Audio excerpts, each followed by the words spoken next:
Buenas noches, muy agradecido a todos los que nos acompañan esta noche en este webinar sobre ciberseguridad. Los saluda Eugenio Rey Sánchez, director de ejecutivo de Security Framework, consultora especializada en la implementación de sistemas de gestión en seguridad patrimonial, como resultado de un diagnóstico a los procesos transversales a la organización. Acompañamos a las empresas a implementar mecanismos generando buenas prácticas y suites multicapas de protección de los sistemas informáticos de manera preventiva, con la finalidad de identificar y gestionar sus riesgos y asegurar la continuidad de sus negocios. Hemos organizado este webinar porque el tema de la ciberseguridad está dentro de los riesgos con mayor probabilidad de ocurrencia, según el informe de los riesgos globales del Foro Económico Mundial. La pandemia aceleró la transformación digital y con esto abrió varias brechas de las que los cibercriminales se valen de las vulnerabilidades de los sistemas de TI para cometer sus crímenes. Me acompaña en la conducción de este evento Martín Gálvez. Martín es el presidente del capítulo Perú de ASIS, que es la organización líder para los profesionales en los temas de seguridad a nivel mundial. Martín nos va a dar unas breves palabras de lo que significa ASIS. Adelante, Martín. Buenas noches, Eugenio. Muchas gracias por la invitación de Security Framework a este webinario anual. Buenas noches a todos los colegas de Latinoamérica. Buenas noches a todos los amigos de Brasil. Y comenzaría compartiendo mi pantalla sobre lo que es ASIS. ¿Me confirman si lo ven? Sí, correcto. Ok. Quisiera comentarles sobre ASIS International. ASIS International es la mayor organización de la promoción de la protección en todo el mundo.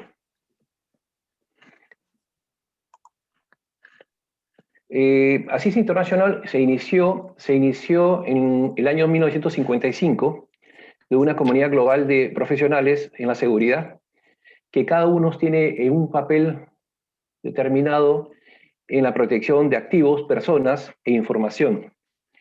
Nuestro mismo representa prácticamente a todas las industrias de la seguridad a nivel mundial, sean sectores públicos o privados, y organizaciones de todos los tamaños.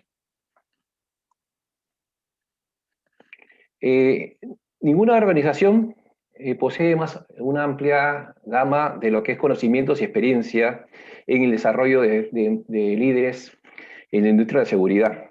Actualmente, ASIS congrega a más de 34.000 miembros a lo largo de los 5 continentes y en 140 países. La seguridad en el año 2001 cambió en los estándares que se utilizaban hasta ese entonces. Luego de los sucesos que todos conocemos, la seguridad tomó más un papel principal, la protección a nivel global, globalizándose estándares de acuerdo a los estándares de ASIS.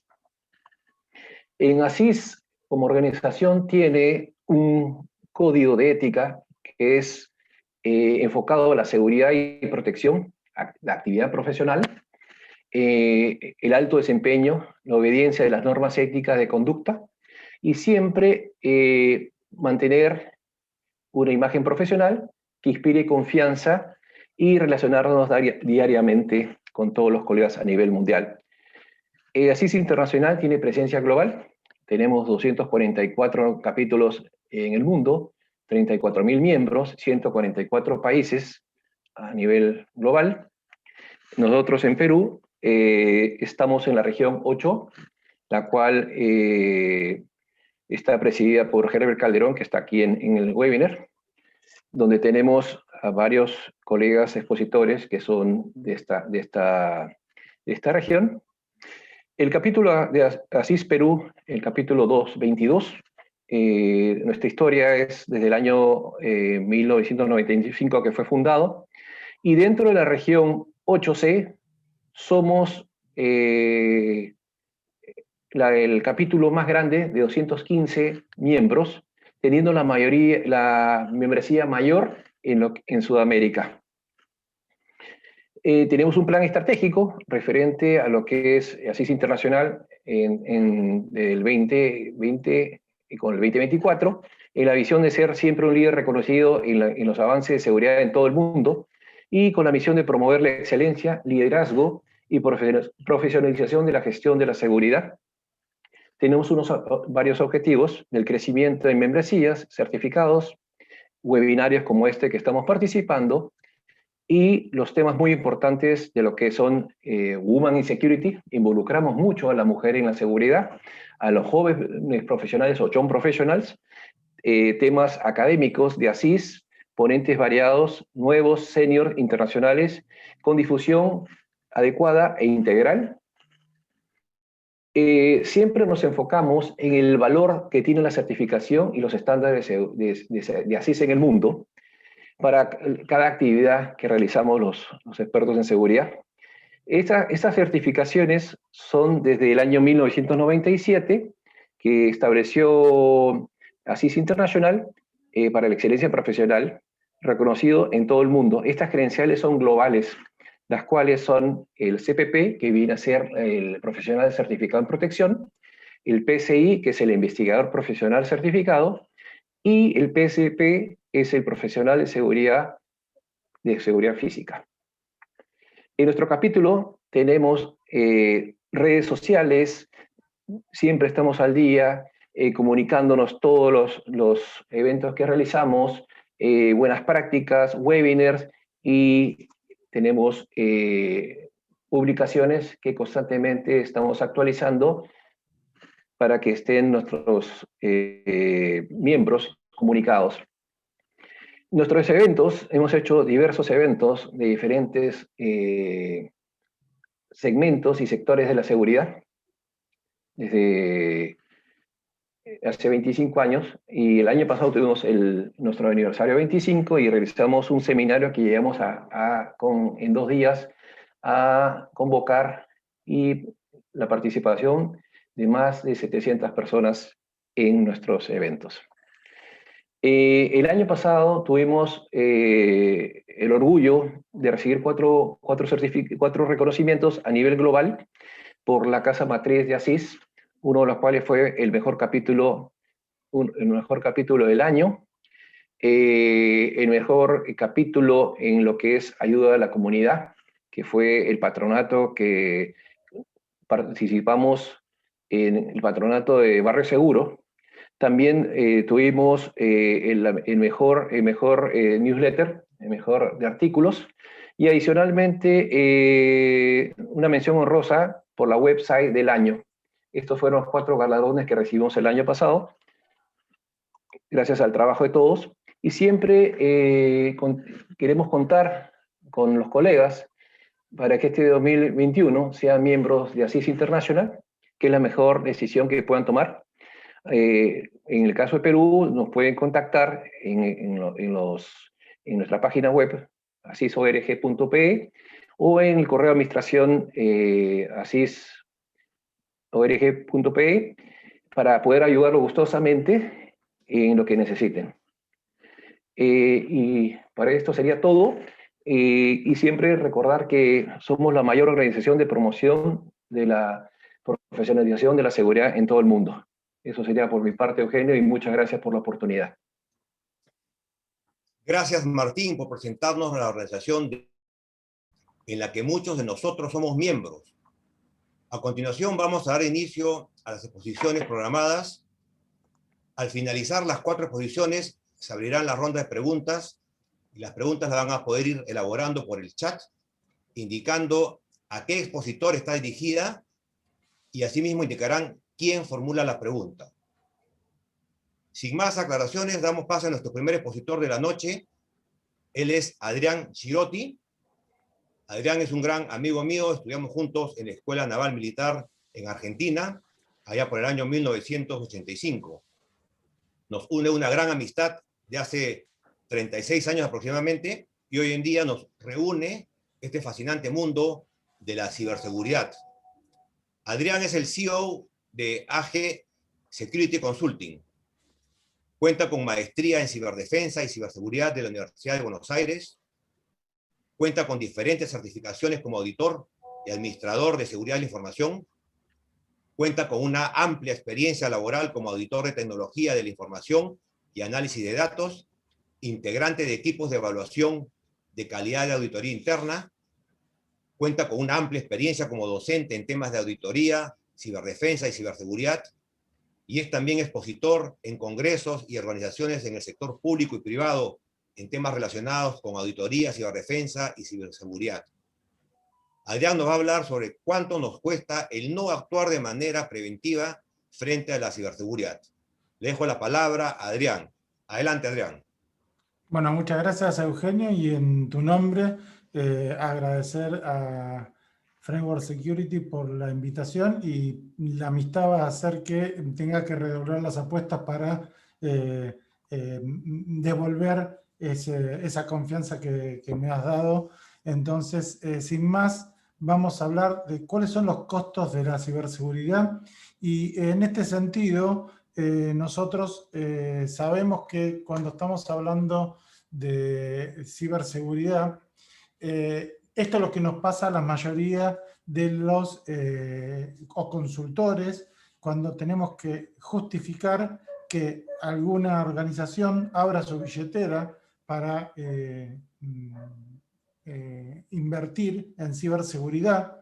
Entonces, mi trabajo en estos 20 minutos va a ser de seducirlos a ustedes, convencerlos a que abran sus billeteras para invertir en ciberseguridad. Entonces, porque esto es lo que pasa cuando está todo bien en una organización, y esto es lo que suele pasar cuando hay una brecha de seguridad. Entonces, en ese momento las organizaciones se dan cuenta que tienen que invertir. Lo que yo voy a tratar de hacer es que ustedes inviertan, o que sean conscientes de invertir en ciberseguridad antes que sufran un incidente. Y en ese sentido, vamos a hablar de qué hablamos cuando hablamos de riesgos de ciberseguridad, y Eugenio no es que me spoileó la presentación, sino que estamos con una muy buena conexión, y acá estamos viendo que el informe de riesgos globales del World Economic Forum ya está mencionando que los riesgos de ciberseguridad es uno de los riesgos más importantes y que tienen un alto impacto y probabilidad de ocurrencia. Entonces, ya ahí tenemos una fuente como para decirles a los que tienen que invertir: miren que no es algo que se me está ocurriendo a mí, sino que ya el mundo está poniendo los ojos en los riesgos de ciberseguridad. Y después, cuando vamos ya a los riesgos específicos del área tecnológica, vemos que los ciberataques, las averías o problemas en infraestructura de información es otro riesgo presente. Todo lo que es robo y riesgo de fraude o robo de información está presente. Y si a su vez vemos cómo los riesgos de ciberataque se relacionan con otros riesgos como los robos de información, problemas en la implementación de nuevas tecnologías, problemas que tienen que ver con la sociedad o las inestabilidades sociales. Está comprobado ya que en eventos como fue en su momento el voto de la independencia por Barcelona, hubo actores extranjeros actuando a través de campañas de desinformación para crear inestabilidad. Bueno, todos estos componentes contribuyen al aumento en los riesgos de ciberataques informáticos. Pero vamos a contabilizar esto, vamos a ponerlos en números. El informe de McAfee sobre los riesgos ocultos de cibercrimen dice que la pérdida a nivel de delitos cibernéticos le ha costado al mundo más de $1 billón, lo que equivale al 1% del PBI mundial. El aumento con tarjetas de crédito ha aumentado del año 2019 al año 2020 de 880 millones a casi 2.000 millones de dólares. El ataque de ransomware, que ya está siendo cada vez más cotidiano y más en el contexto de pandemia y de trabajo o teletrabajo en forma masiva que está teniendo el mundo, ha hecho que los ataques de ransomware hayan aumentado un 130% en el año 2020. Hay más de 2.000 millones de sitios web de phishing activos en este momento y que además incrementa el número porque hoy, aunque venimos hablando de phishing hace muchísimos años, sigue siendo una de las vías para que una empresa sea atacada o sea intervenida por un atacante. Representó un 21% de aumento con respecto al año 2019. El 52% de las violaciones de datos se deben a ciberdelincuentes. Ahora, si abrimos ese número, vemos que el 34% son a causa de phishing y el 28% a través de malware. Pero cuando hacemos foco en el motivo de por qué se producen esos ataques, un 95% es causado por el factor humano, la famosa capa 8, de los que estamos en tema de tecnología, somos nosotros los usuarios finales.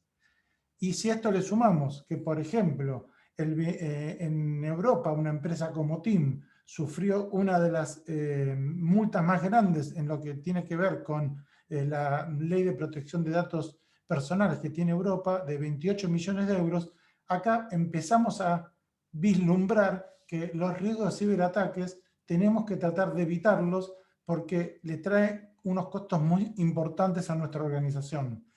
Ahora, pero ¿cuáles son esos riesgos de no invertir adecuadamente en ciberseguridad?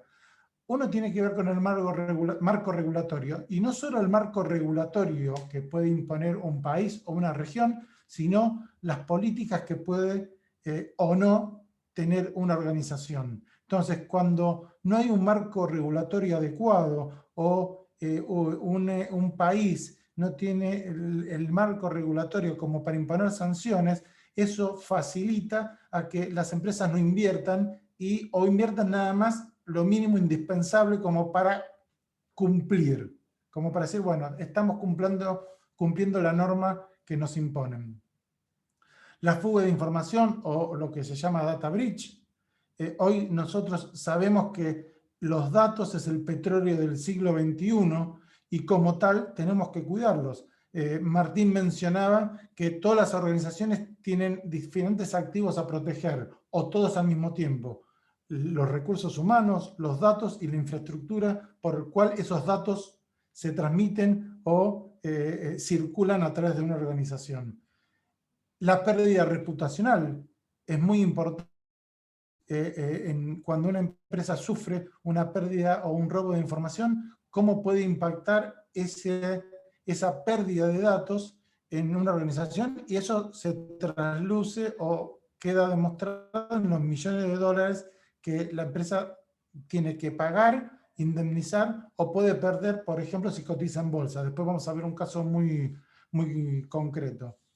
La pérdida de propiedad intelectual. Hoy cuando hay un robo de datos o se expone datos de una empresa en la Deep Web, también puede generar una pérdida de propiedad intelectual. Por ejemplo, el desarrollo de un producto que, si yo, por ejemplo, en el caso que fui atacado por un ransomware y no pago el rescate, exponen ese bien que yo tengo, que es la propiedad intelectual de un desarrollo tecnológico, puede ser, o de un producto, y ahí ya tengo una pérdida importante desde el punto de vista de la propiedad intelectual. Y ni hablar los costos legales que implica hacer frente a todas estas problemáticas que nosotros estamos exponiendo.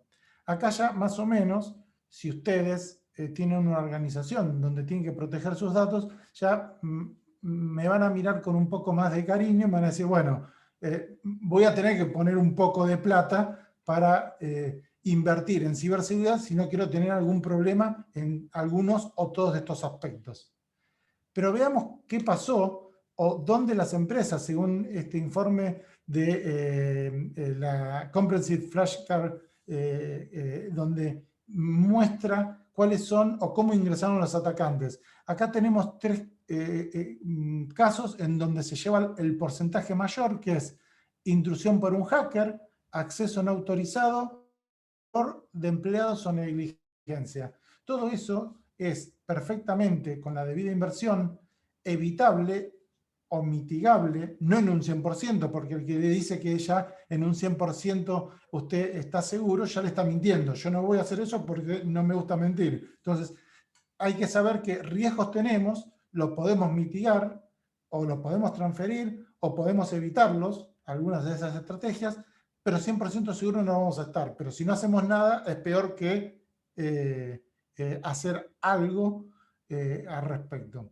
Vemos cuáles son los sectores que más fueron impactados, y acá, aunque parezca mentira, aparece el de salud, y esto no es casual. ¿Qué pasa? Los bancos y otras organizaciones financieras y demás se cuidan ya por una cuestión de traspasar la seguridad física al mundo virtual, pero hoy muchas organizaciones del rubro salud no están debidamente capacitadas y le dan o les prestan atención a la ciberseguridad, y hacen que muchos robos de datos se dan en el área de las empresas de salud, clínicas, hospitales y demás. ¿Por qué? Porque hay mucha información ahí. Y recordemos que la información hoy es el petróleo del siglo XXI.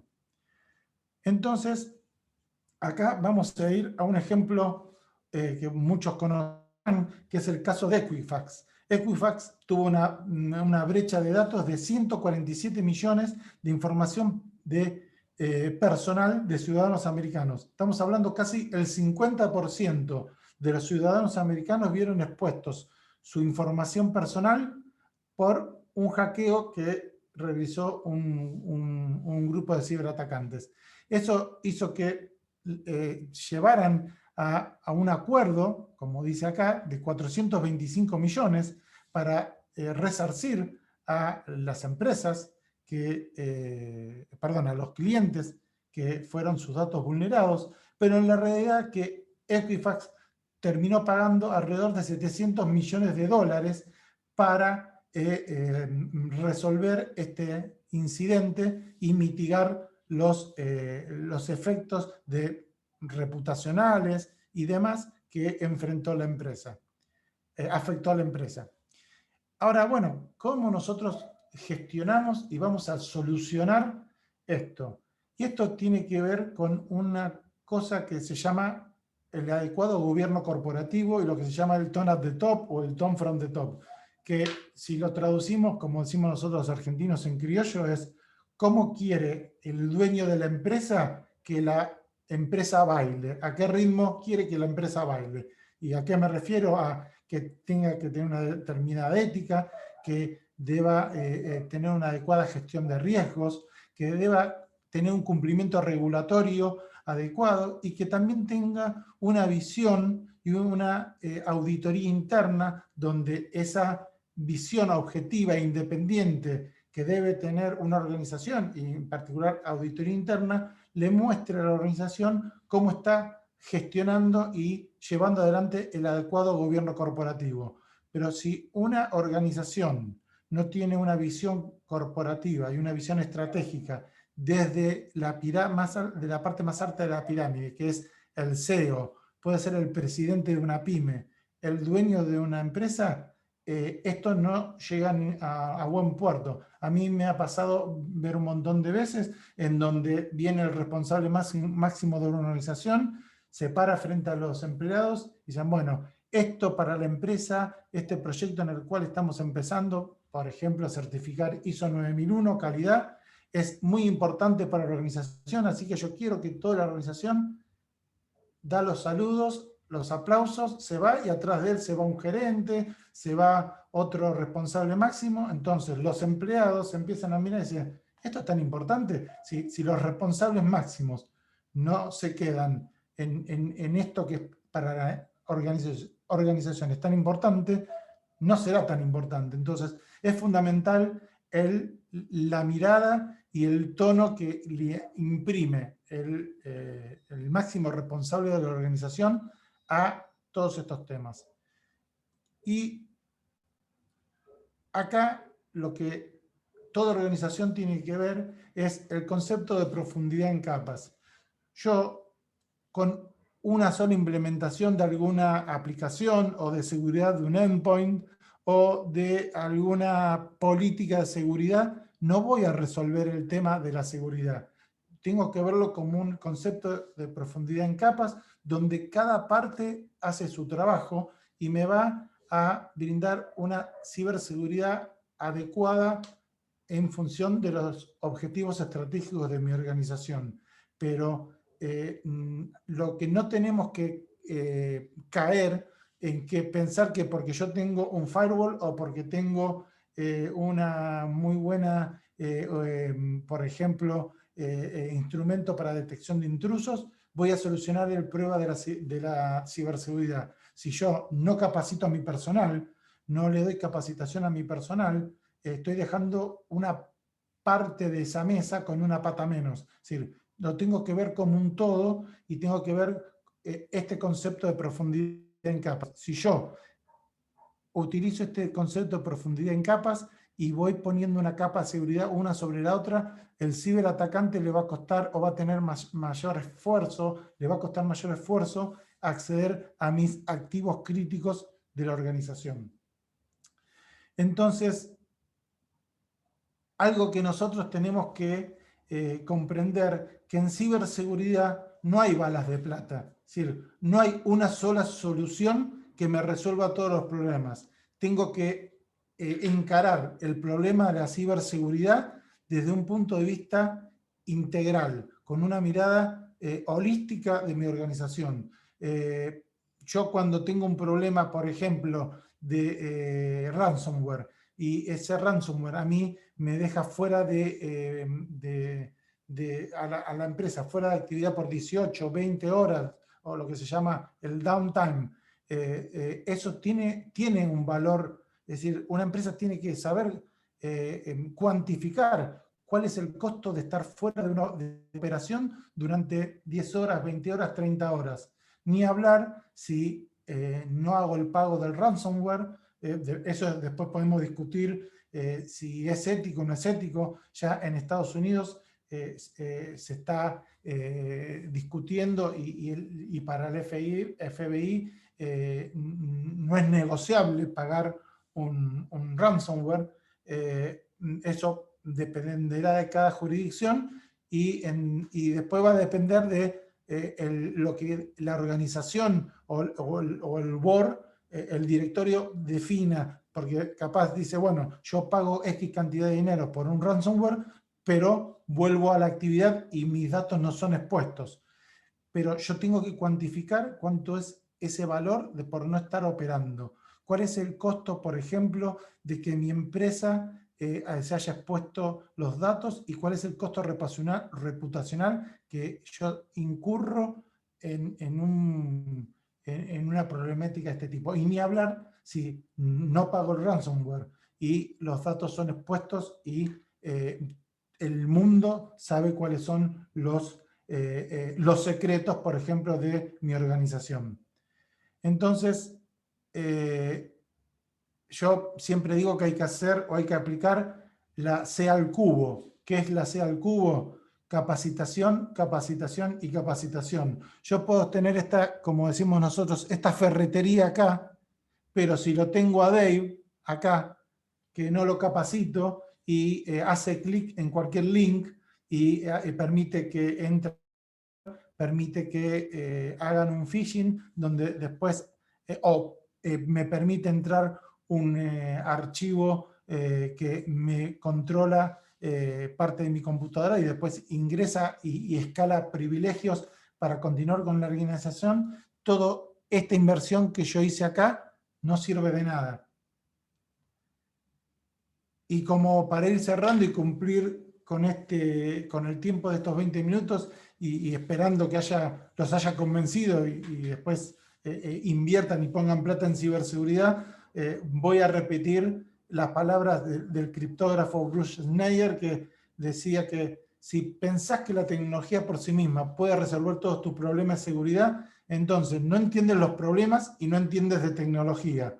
La ciberseguridad tiene que ser vista como una visión holística, donde hay recursos humanos en el medio, donde hay tecnología, donde hay partes blandas, partes duras, como es la tecnología, pero hoy sigue siendo uno de los mayores vías de acceso o vectores de acceso y de ataque para comprometer a una organización, el recurso humano, el hombre, porque la tecnología avanza a pasos agigantados, pero todavía no se ha descubierto un firewall para el sistema operativo humanos, para el hombre. Y como dice una frase, no hay bala que le entre al ser humano, entonces tenemos que ver a toda la ciberseguridad desde un punto de vista holístico y de esa forma vamos a poder empezar a mitigar y a prestar atención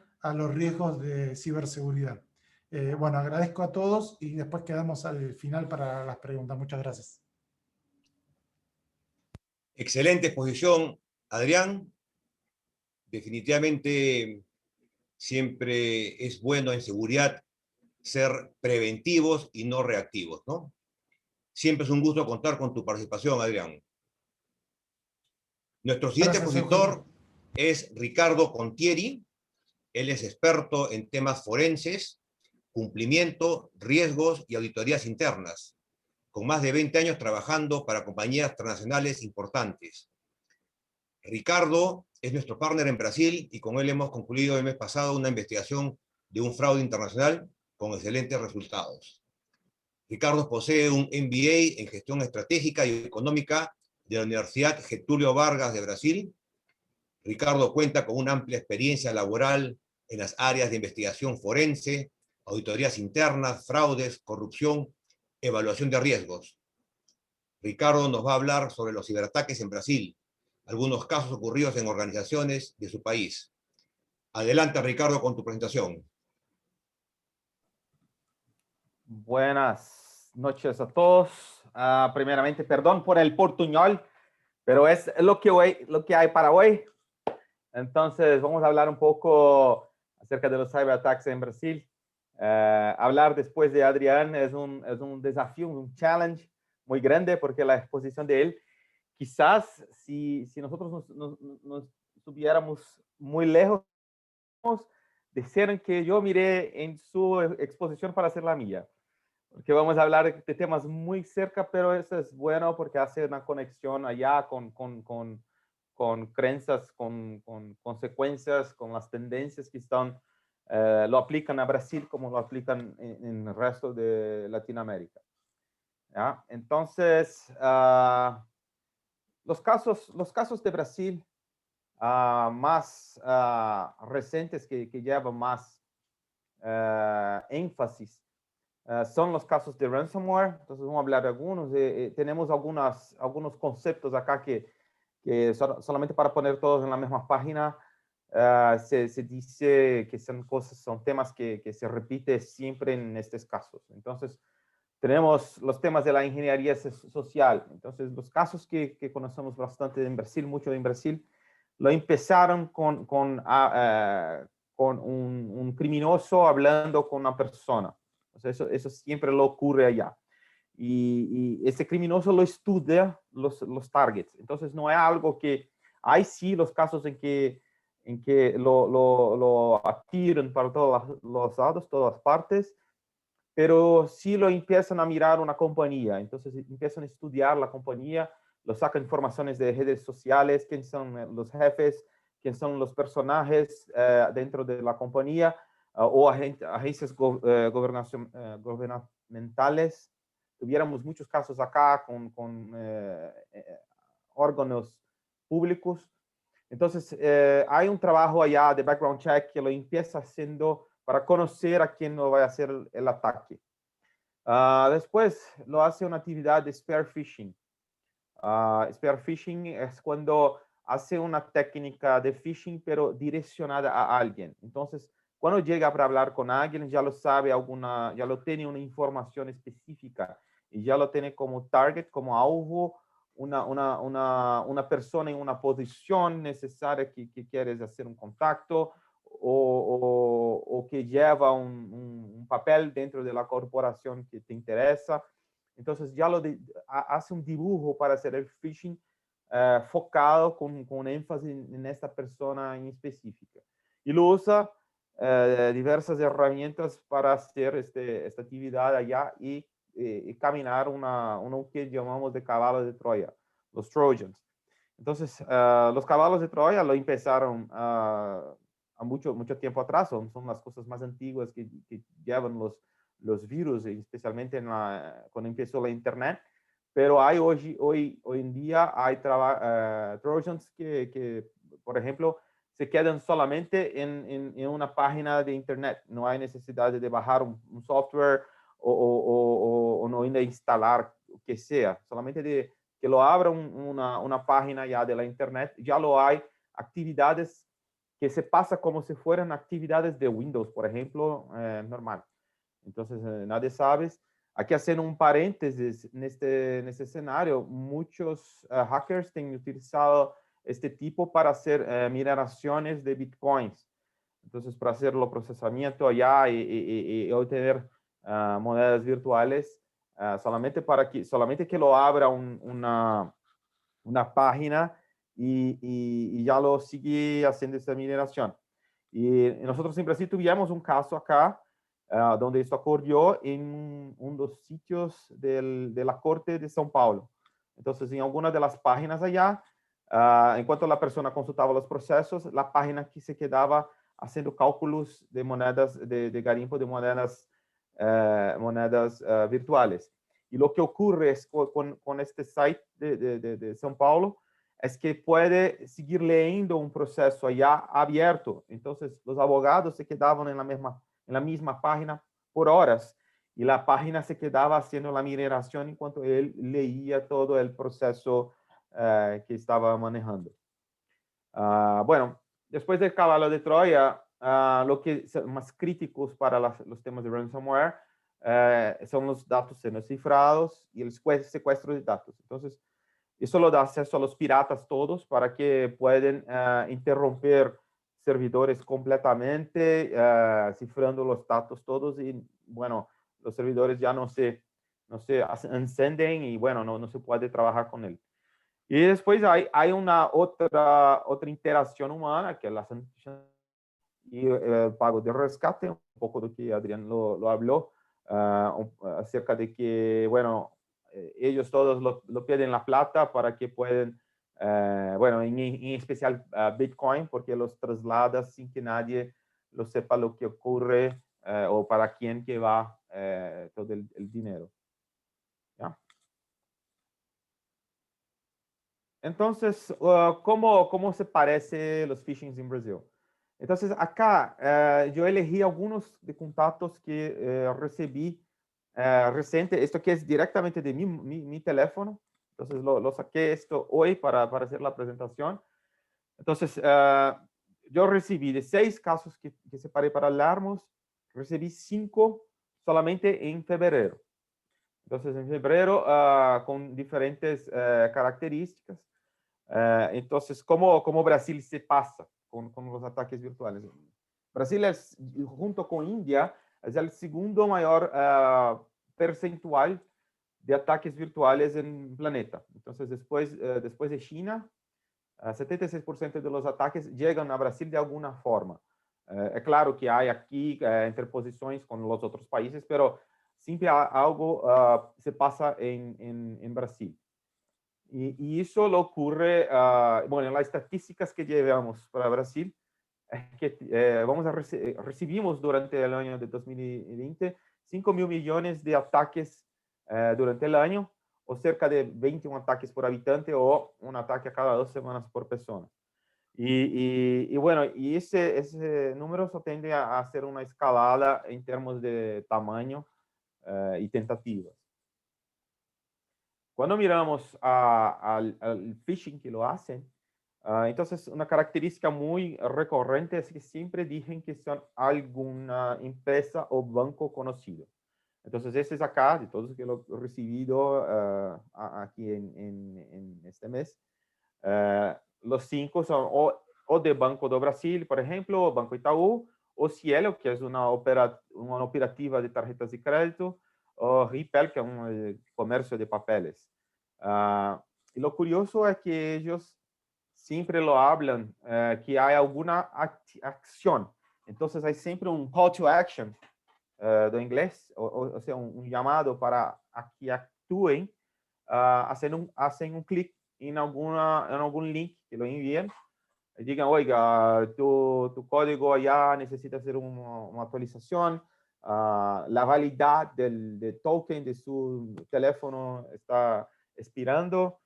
Entonces siempre hay una cuestión allá de, bueno, cómo haya algo para que tenga una acción y bueno, lo empiecen a hacer la tentativa de cambiar de phishing para recibir un caballo de Troya. Y todos, sin excepción, llevan estos enlaces. Bueno, vamos a hablar un poco sobre los casos más populares en Brasil. Entonces, 2017 y 2018 tuvimos una crisis de WannaCry. Esto, más de 600.000 detecciones que ocurrió en diferentes empresas, siempre con una pantalla semejante como esta acá, que le dije, oiga, ¿qué ocurrió con mi computadora? ¿Cómo es que puedo recuperar mis archivos y cómo lo pago? Entonces, esa es la pantalla que recibimos ella, los casos todos en inglés.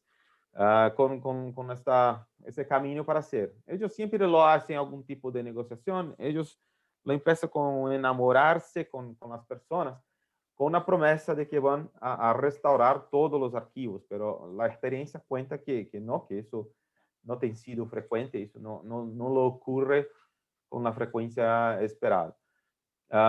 2019 se cayó un poco, pero aunque sí lo he evoluido para otras técnicas como la mineración de criptomonedas. Ese fue más fuerte para 2019. En 2020, nosotros tuvimos un cyberattack muy serio con la el Tribunal Superior de Justicia, con el RandomX como siendo un de los dos ataques. Bueno, la corte, esa es una corte muy alta, solo se queda abajo del Supremo, entonces es como la segunda más grande instancia de justicia en Brasil. Ellos tuvieron un ataque allá que criptografó todos los servidores de ellos y lo enviaron allá un mensaje para ellos, dicen, oiga, necesitamos hablar acerca de esos archivos que nosotros tenemos en las manos. Solamente nos contacten si lo representa todo el Superior Tribunal de Justicia, o sea, como si todos los jueces allá tuvieron que hablar y bueno, lo escribir juntos en una para poder hacer cualquier negociación con ellos. Bueno, esto se quedó en discusiones acerca del tribunal, pero ellos tenían backups, entonces la salida de la corte fue recuperar un backup y, bueno, seguir sin hacer el pago.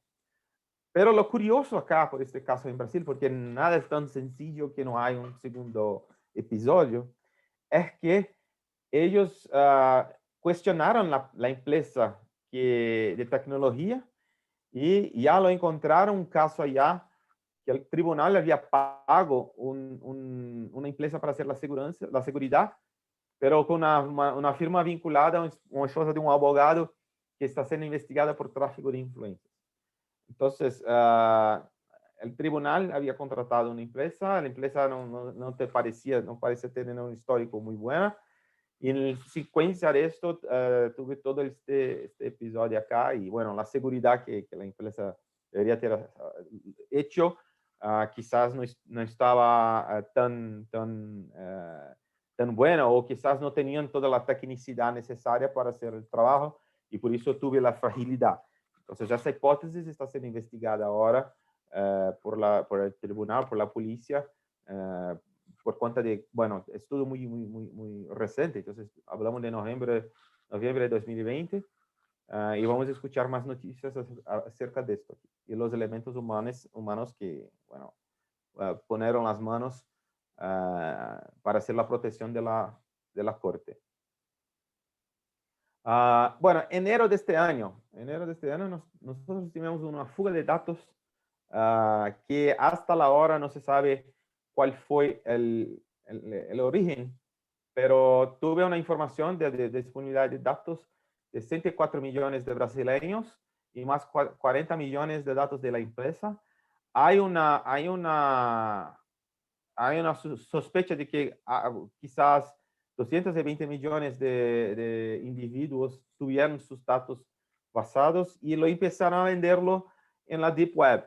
Entonces, los datos estaban ya disponibles a quien quisiera pagarlo para poder tener las informaciones sencillas de las personas. Y en 2 días después de esta información de basado, se puso en marcha un website, fuivasado.com.br, donde la propuesta era para que se pudiera mirar así tus datos, si se vazaron o no. Pero después el sitio cae por orden del Tribunal Supremo Federal y ya no se sabe más. Bueno, los que intentaron y bueno, utilizaron el site, ya lo sabe o no si los datos están a público, se tornaron público o no. Entonces, yo lo hice el testeo con mi propio dato y ya estaba la público una gran cantidad de información. Todos estos lo puse en credibilidad, un buró de informaciones llamado Serasa Experian. Esta es una entidad que maneja los créditos, un banco de datos, un buró de crédito, de análisis de créditos en Brasil. Ahora es controlada por Experian. Experian es una empresa norteamericana y ellos dijeron que no, los datos no salieron de aquí. Entonces, hay ahora una investigación con ellos acerca de, bueno, si fue o no datos de Serasa que lo he basado. Todavía Serasa envió notas a los periodistas diciendo que no, que los datos no basados, que las informaciones que hay en los datos basados son diferentes de las informaciones que ellos manipulan. Todavía lo que ocurre acá con este caso, y que, bueno, para todos los empresarios que están conozco por esta noche, es que aunque Serasa no tenga nada a ver con el basado, es muy sencillo porque la marca de ellos se queda en las manos, en las bocas de todos. Entonces, aunque Serasa lo pruebe que los datos no fueron basados, ya lo hay un riesgo de imagen que ellos no hicieron nada, quizás tuvieron hecho algo, pero ellos no hicieron nada y ya lo están incurriendo en un riesgo de datos, de imagen. Entonces, es tan serio que se queda este tema. Perdón. También lo habló la Receita Federal de Brasil, que también no hubo filtración en su base de datos y bueno, que todos los datos de ellos están perfectos sin problema alguno. Y bueno, que se puso a disposición de las autoridades para aclarar cualquier duda. Entonces ellos digan, oiga, nosotros tenemos una buena parte de los datos que llevan aquí y todavía nosotros no tenemos cuenta. Y nosotros tenemos ahora una Autoridad Nacional de Protección de Datos. Esto llegó a una entidad que lo empezó prácticamente el año pasado en Brasil por la Ley de Protección de Datos brasileña, y ellos están ahora haciendo una investigación sobre las informaciones de caso y bueno, que van a seguir trabajando de manera cooperativa con los órganos de investigación. Y en febrero, nosotros tenemos ahí un caso de este mes, que se encontraron 102 millones de cuentas móviles en la web. Entonces tenemos un caso de teléfonos que se fueron basados con las llamadas, con los históricos de comunicación, quién habló con quién, incluyendo el presidente de Brasil, Jair Bolsonaro. Y bueno, estaban ofertando en la Deep Web por $1 cada registro, con la posibilidad de hacer negocios para valores para gran cantidad de compra. Entonces, los datos también de teléfonos se quedaron públicos ahora en febrero. Entonces, todos los meses Brasil lleva alguna cosa. Entonces, eso que ocurrió en febrero. Hay una pregunta, ¿cuáles son las sorpresas que se esperan para marzo en Brasil? Ni idea, no sabemos lo que va a ocurrir. Hay muchas cosas para ocurrir en Brasil en los próximos meses.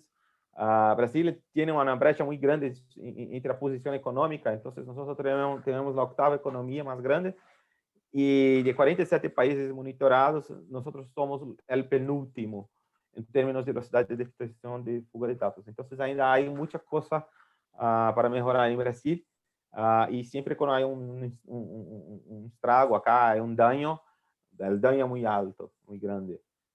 Y hay un poco de las consecuencias que hablamos, eso también Adrián lo ha explicado con muy detalle, entonces no voy a hablar mucho, pero solamente para hablar algunas cositas acá. Hay sí un riesgo mirado en Brasil que nosotros ya lo he visto en situaciones como, por ejemplo, lo tiene el CPF. El CPF es nuestro número de identidad fiscal, con nombre completo, fecha de nacimiento, teléfono y todo eso, y lo es capaz de obtener una tarjeta de crédito o abrir una cuenta bancaria y obtener crédito en esta cuenta. Entonces, esas son cosas que ocurre. Hay un mercado en el centro de São Paulo, en el centro de Río, donde se compra estos documentos allá. Hay personas, por ejemplo, hay un sitio en Facebook que lo dice sobre personas que lo he perdido documentos. Y ya se puede encontrar todos los documentos de la persona con todos los detalles, nombre, sobrenombre, nombre de padre, de madre, porque las personas con la intención de ayudar a una persona que lo he perdido los documentos, lo pone todo en público, y lo toma una foto y lo ponga ya para que alguien lo encuentre el documento, pero en verdad está exponiendo todo eso y todos esos datos se quedan públicos. Entonces hay un problema ya, el Facebook sabe de eso y bueno, pero sigue en público las personas intentando ayudarlos. Y cuando miramos a las empresas, como lo dice Adrian, tenemos datos sencillos de allá que los hackers pueden utilizarles, como información personal de los empleados para aparecer como tales y aprovechar de la autoridad. Entonces, recibí un correo de mi jefe para hacer A, B, C o D. También cuando lo empieza a conocer los estándares de correo electrónico corporativo se confían para enviar adjuntos y enlaces maliciosos a otros empleados, clientes, proveedores. Nosotros manejamos un caso muy reciente donde se pasó por un órgano de gobierno. Entonces, lo que ocurrió es que en la empresa dijeron, oiga, hay créditos de impuesto allá. Y lo que hizo el tipo se fez pasar por un oficial del gobierno de impuestos y le dije, oye, sí, los créditos son válidos, sí, puede pagar que los créditos son válidos, pero ellos estaban conluidos con otro que lo vendían créditos falsos de impuestos. Y bueno, la empresa fue víctima de esta cuadrilla ya y lo hizo el pago, millones de dólares, con una persona que se pasó como una entidad gubernamental. Y cuando se mira el detalle, no tenía como el término del correo, no era como gov.br, era como org.br, ORG, y ellos se pasó como empleado y bueno, todos siguieron acreditando que esta persona sí era una persona del órgano público real. Bueno, también sabemos que hay piratas informáticos allá que lo empezaron a hacer técnicas con computadoras para también atacar computadoras desconectadas de internet. Hay un caso, no es de Brasil, pero quisiera compartir con vos. En Irak hay una acusación, no sé si de Israel o de Estados Unidos, uno de ellos, de que Irán tuvo un software orientado para máquinas producidas para cine, que ellos lo hicieron, que el software llegó hasta la máquina de enriquecimiento de uranio y lo hicieron la máquina quitar su marcha. Eso lo puso toda una planta de enriquecimiento de uranio en riesgo de explotación. Entonces imagínate que aunque no tenga una máquina o un software allá que se quede desconectado de la internet, ellos lo manejaron a hacer por pendrives o que sea, a llegar hasta que encuentren un sistema robótico producido por las empresas, bueno, que lo venden este tipo de aparato. Entonces hay también este tipo de preocupación acerca de cómo lo hacen los ataques. Y claro, otras informaciones sencillas como secretos industriales, como fórmulas, métodos de producción, o mismo informaciones financieras con impacto en mercado. Bueno, y los planes de acción, porque hablamos mucho acerca de las cosas que lo siguen tratando para como los riesgos, pero hay cosas allá que algunas empresas brasileñas han perseguido como siendo algunos mantras de mejoría. Entonces tenemos una cuestión de manejo de la información, ¿no? Entonces no solamente dónde se queda la información, pero también quién puede acceder y cómo lo hace el acceso. Entonces, eso es unos puntos críticos que las empresas siguen estudiando y hay necesidades de, bueno, ¿será que yo tengo un buen plan para hacer este manejo? Y hacer, claro, pruebas de penetración, eso también deben ser realizadas de forma cíclica. Contrate un tipo allá, por ejemplo, las personas que Martín o Adrián tienen, y para hacer las pruebas de penetración y hacer de una forma cíclica, para hacer, oiga, ¿será que tengo las protecciones que necesito? Planes de recuperación ante desastres, entonces las redundancias y estrategias de backups siguen siendo las mejores soluciones. Todos los casos que miramos en Brasil que tuvieron una gran crisis y después se salió de la gran crisis, se pasó por tener planes de redundancia y de backups. Entonces, eso también son cosas que son muy sencillas para que, en especial, cuando se queda en un sentimiento ya de ransomware, por ejemplo, no se paga rescate, sí, lo va a obtener, va a retornar a sus backups para poner toda la empresa en marcha nuevamente. Y bueno, la cuestión de formación, como Adrián también lo ha mencionado, aunque podemos encontrar una serie de formatos, una serie de actividades que son técnicas, tecnología, las personas siguen siendo la clave principal para un buen suceso, para evitar un cyberataque. No hay otra forma a no ser lo investir en información de las equipes, de las personas y bueno, de todos, no solamente por el comportamiento que se lleva en la computadora, pero también cómo se hablan, con quién lo hablan, porque si alguien decide que va a atacar a su empresa, si lo consegue, puede haber una llamada y con la llamada ya lo obtiene muchas informaciones solamente por encontrar la persona cierta para hacer las preguntas. Entonces eso es una cosa muy sencilla que se pasa más por el comportamiento humano que solamente por herramientas tecnológicas. Bueno, señores, me quedando aquí un poquito más corto, lo compartillo mis contactos. Quiero agradecer a Eugenio por la parcería con Security Framework en nuestros proyectos. Entonces, mucho gusto por hablar hoy. Y bueno, llevan mis contactos allá y a disposición para las preguntas. Excelente, Ricardo. Muy agradecido por tu brillante presentación. Nuestro siguiente expositor es Jonathan Gutiérrez. Jonathan es ingeniero de sistemas y cofundador de Resistance SAS en Colombia. Es nuestro partner de ciberseguridad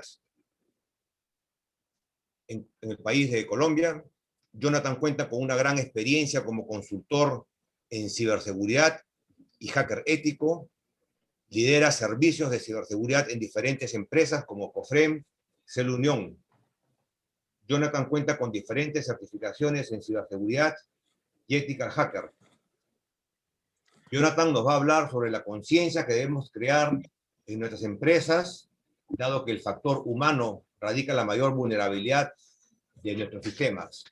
Adelante, Jonathan, con tu presentación. Muchísimas gracias, Eugenio. Hola, buenas noches para todos. Sí, como lo comentas, vamos a hablar de los retos que vienen para la concienciación y entrenamiento para este 2021. Durante la pandemia no fue un secreto que para muchísimas personas y muchísimas empresas me hackearon. ¿Cómo eso es posible? Y como lo acaban de nombrar todos en las presentaciones anteriores, el eslabón más débil en seguridad de la información es el componente humano. Suena una frase de cliché que estamos insistiendo, es porque es así. Es porque para un hacker es tecnológicamente más fácil convencer a la persona a buscar el error mediante algún tipo de estrategia de ingeniería social que tecnológicamente lograr atacar y vulnerar un sistema. Entonces aquí quiero compartirles un poco de, en el 2020, cómo fueron las amenazas, las brechas de seguridad reportadas por ESET. Perú, México, Brasil, pues fueron los países que efectivamente más reportes tuvieron en cuanto a brechas de seguridad, y pues Colombia no se queda tan atrás con casi 7% de estos reportes. En Colombia tenemos, en cuanto a políticas de manera de reporte, nuestro CAI virtual, en el cual las principales modalidades que se detectaron en el 2020 fue el phishing. Es la segunda. La primera modalidad es estafa por compra y venta de productos, los reportes que ellos tienen. La segunda es phishing. Nuevamente, esto es un tema, la 1 y la 2 es un tema de, y la 3 incluso, implantación, phishing, todas, si ustedes la ven, las primeras 4 reportes que se tienen en Colombia obedecen a un factor humano, obedecen a que algo está pasando, pues que las personas se dejan engañar. Entonces, el aumento fue súper contundente durante este COVID. Según una encuesta realizada por ESET, el 42% de las empresas para el año pasado no estaban preparadas para teletrabajar de una forma segura. Esto es muy evidente, y no solo pequeñas empresas, también empresas maduras que no lo eran maduras tecnológicamente, tuvieron sus problemas en acomodarse a la virtualidad, tanto en temas de políticas, y por cosas simples como, no, es que no manejo una política de teletrabajo y por ley el gobierno me exige que para darle teletrabajo a mis colaboradores, yo les debo aportar con luz, con el equipo, con depreciación del equipo, con un montón de cosas que es el teletrabajo. Entonces, no, inventémonos trabajo en casa, un montón de cosas que se improvisaron sobre la marcha para dar respuesta a esta contingencia. Nadie esperaba la pandemia y pues esa improvisación que provocó. Una de las frases que se decía mucho acá, no sé si en todos los países fue igual, era que tocaba reinventarse. Y pues esa reinventada la hicieron también los malos. Aquí quiero que observen, pues en Colombia la ley que nos regula es la ley 273 para los delitos cibernéticos, y tenemos un aumento del 377% en su suplantación de sitios web.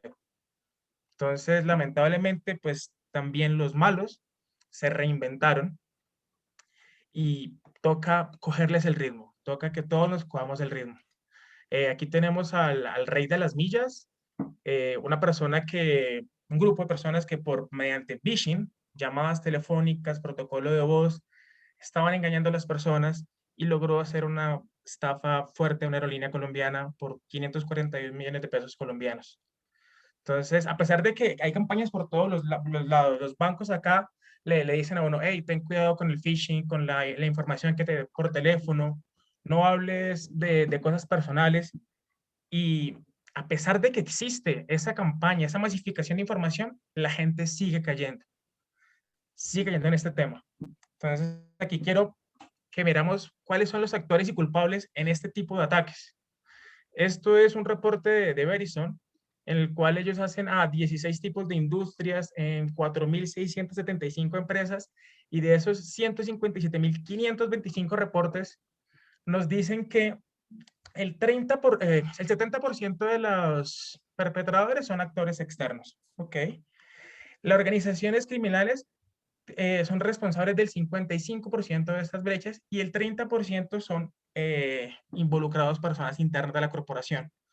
Estos son valores de personas. Entonces también sabemos que para que un hacker, para que alguien tenga éxito, es más fácil atacar al componente humano. Entonces, del 100% de los casos, el 30%, pues tengo ese trabajador con venganza, con algún tema que debemos controlar bajo políticas y restricciones tecnológicas, y tengo un 70% que obedece a errores humanos, que obedece a mala configuración de la tecnología, porque a ratos pasa, como decían, podemos tener la tecnología y como empresas invierten en tecnología, pero si la persona que la administra no está lo suficientemente capacitada, ahí hay un error. Entonces, nuevamente es error humano. Y verdaderamente la mejor estrategia es capacitación. Entonces, aquí quiero que miremos el phishing. Desde el 2015 a la fecha, pues he estado oscilando entre los casos como más importantes y los reportes de brechas de seguridad más importantes. Y lo que fue 2019 y 2020 es el que más aumento tiene. En compensación a eso, las empresas, ¿cuánto invirtieron en campañas para hacer pruebas de phishing, para proteger? De todas las empresas, solamente casi el 40%, el 37%, invirtieron en ese tipo de pruebas. No es suficiente, a pesar de que siempre se insiste que el factor humano es el más débil, ese engranaje que es más débil, pues las empresas no lo están tomando tan cierto como pasa. Entonces, la ciberdefensa ideal es máquinas, el tener la tecnología de punta para protegernos con humanos capacitados. Necesitamos tener esa integración de la mano, y con esa sinergia muy bien hecha, vamos a llegar a un valor de seguridad mucho más alto. Lo que dicen es verdad, no podemos proteger 100%, pero sí podemos minimizar esa brecha, ese riesgo a valores más pequeños, y intentémoslo con la capacitación. Uno de los desafíos que hemos visto como consultores en empresas que medianamente maduras, que tienen áreas de ciberseguridad, de seguridad en las compañías, es que no hay integración entre las áreas.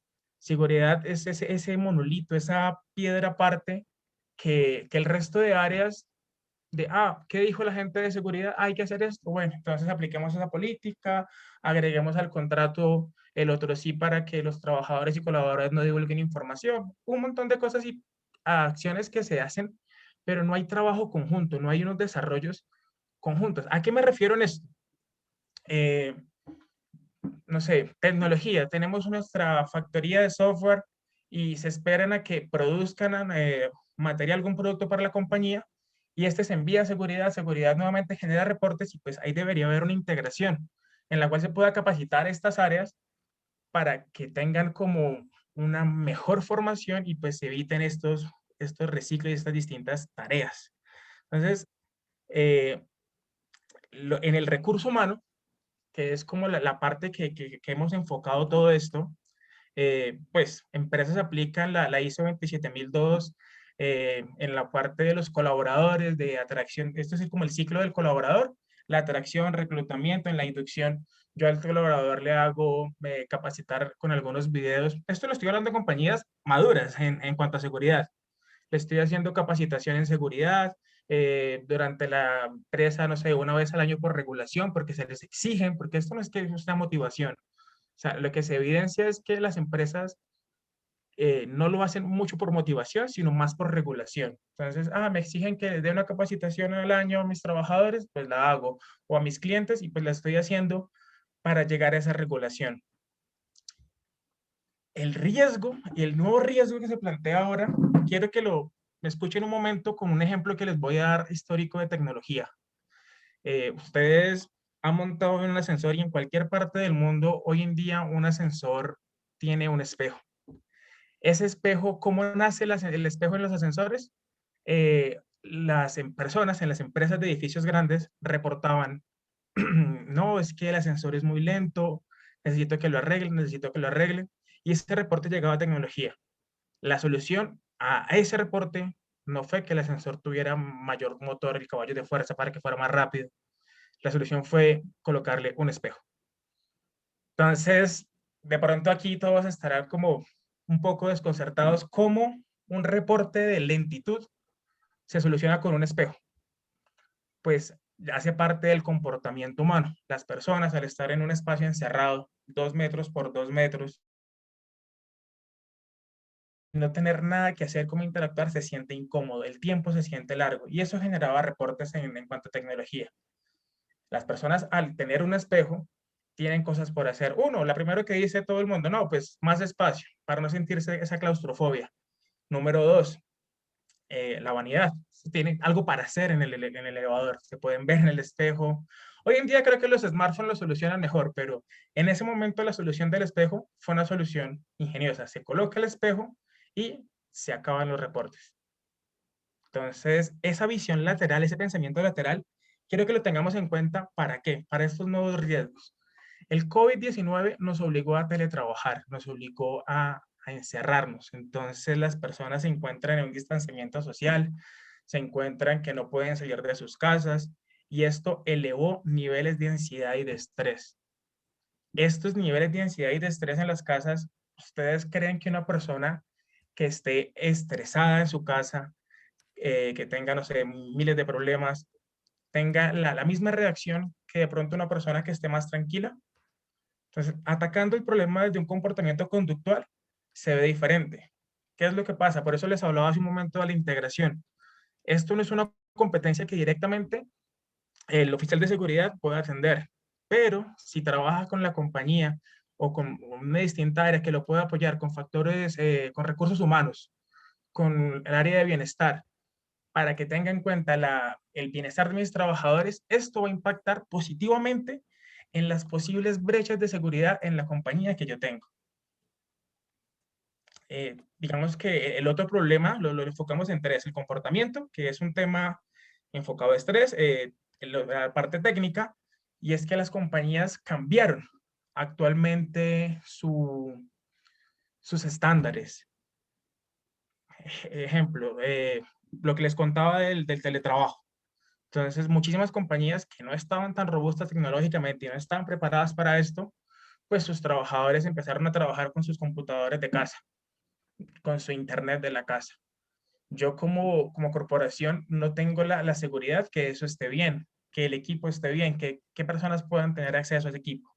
Entonces, perdí un poco esa capacidad de control que teníamos dentro de nuestras empresas, incluso hasta niveles de permisos. De no, tengo un material en la compañía que se trabaja únicamente por intranet, ahora me tocó colocarlo a la red hacia afuera, hacia internet. Pues se generaron nuevos riesgos y hay que atacarlos.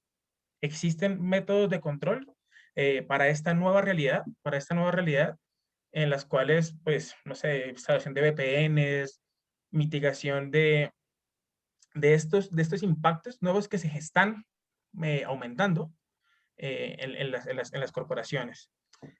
Por el otro lado, pues organizacionalmente, pues, se incrementaron los ataques de organizaciones delictivas.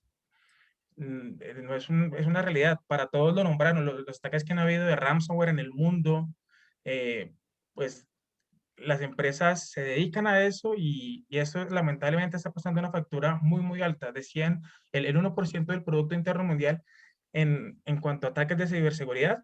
Pues hay que hacer algo, y las estrategias, hay que tener controles de recuperación para detectar intrusión de cuando algo nos está pasando y poder detectar y frenar a tiempo. Pero estos controles que se están planteando ahora, preventivos, enfocados hacia la conducta humana, enfocados hacia la nueva realidad del COVID-19, vale la pena que las compañías inviertan dinero, no como gastarlo el dinero, porque de repente para la empresa puede ser como, no, tengo que gastar dinero en esto, y es más una inversión. A mis trabajadores, si los tengo más felices, si tengo planes de estrategias de bienestar con ellos, pues van a estar más concentrados. Si tengo campañas de capacitación frecuentes, si hago pruebas frecuentemente con ellos, con temas de gamificación, motivándolos a ser trabajadores seguros, llegamos a mejores resultados. El compromiso es que las empresas se conviertan en actores de seguridad de la información y ciberseguridad. Son dos temas distintos, pero en conjunto lleguen a lograr esa integración, esa zona ideal, que no se convierta lo que lamentablemente hemos visto, que pueden tener un muy buen trabajador en temas de ciberseguridad, pero el resto de áreas no están acorde de eso. Y una frase que también se dice muchísimo es que una compañía es tan segura como lo es la persona menos segura de la compañía. Necesitamos formar al resto de la compañía y tener en cuenta esas áreas blandas que la visión del oficial de seguridad necesita acompañamiento y trabajo con el resto de áreas, con publicidad, con formación, con psicología, con bienestar. Seguridad debe estar inmersa en todas las áreas y desde cada una de estas áreas generar espacios de co-creación y trabajo para fortalecer la seguridad de las compañías. Creo que eso es todo. Los riesgos son iguales para todos los países. Lamentablemente, el phishing, a pesar de las campañas que se hacen, sigue cobrando víctimas. Muchísimas gracias. Estos son pues nuestros datos de contacto. Sí que pueden seguirnos, buscar las páginas y de verdad que es importante tener en cuenta el factor humano más allá de lo que la reglamentación y la ley nos exige en cada país, nos pide en cada país. Muchísimas gracias. Muchas gracias, Jonathan, por tu exposición. Ahora damos pase a nuestro siguiente expositor y cerrando el ciclo de conferencias de esta noche, nos acompaña Enrique Cárdenas Liza. Él es nuestro director de ciberseguridad de Security Framework. Enrique tiene una especialización en transformación digital y ciberseguridad, así como de negocios en empresas transnacionales de diversos rubros. Tiene amplia experiencia como director financiero en importantes empresas de tecnología y cofundador de empresas de tecnología, logrando partnership con empresas transnacionales de diversos rubros. Enrique nos va a ilustrar cómo estamos en los ciberataques en Perú. Adelante, Enrique.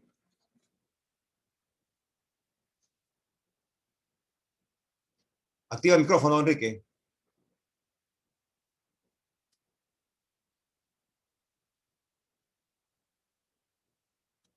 Ahora sí.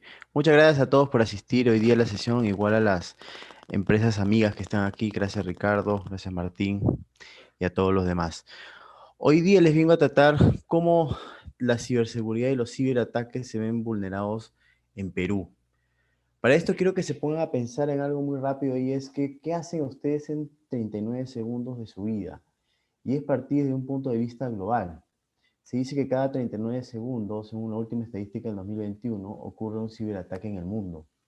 ¿Cómo estos ciberataques se ven de alguna manera en línea? Es muy simple, acá tienen un programa que lo que hace es ver todos los ciberamenazas a nivel mundial de una manera generada en tiempo real. Como ustedes ven, todas estas pequeñas líneas nos dan alguna aseveración de cuánto es que los ciberataques pueden ocasionar. No se está viendo tu presentación, Enrique, no se está viendo tu presentación. Oh, perdón. Ok.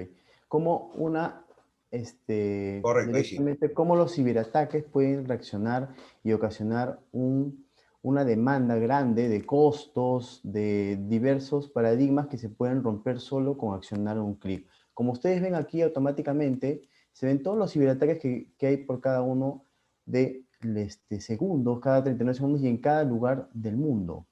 Y lo triste es que en el Perú somos el país número 20 de casi de 194 países que hay soberanamente en la actualidad en todo el mundo.